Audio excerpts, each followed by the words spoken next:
Surgeons have an important warning before you use some very common products for the fountain of youth. Joining us now to explain why is medical reporter Liz Bonus. Hey, Liz. Hey, guys. Good afternoon to you. You know the only fountain of youth I've learned so far? Lie about your age. Yeah.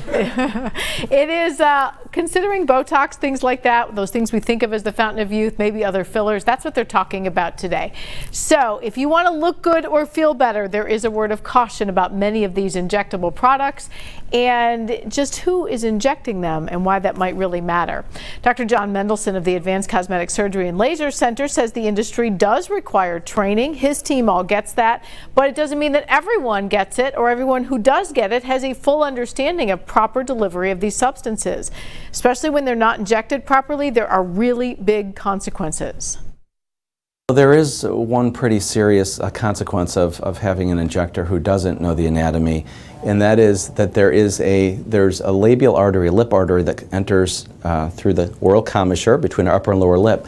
And if that were to be injected and occluded, you could end up with lip necrosis, which means there's no blood flow to the lip. That's obviously a very serious consequence. So if you're considering this, the American Society for Plastic Surgeons says your outcome depends on the skill of the person delivering the product. So don't be afraid to inquire about that person's credentials. Make sure they have an in-depth understanding of the facial anatomy. Inquire about their training and ask how long they've been doing cosmetic injections.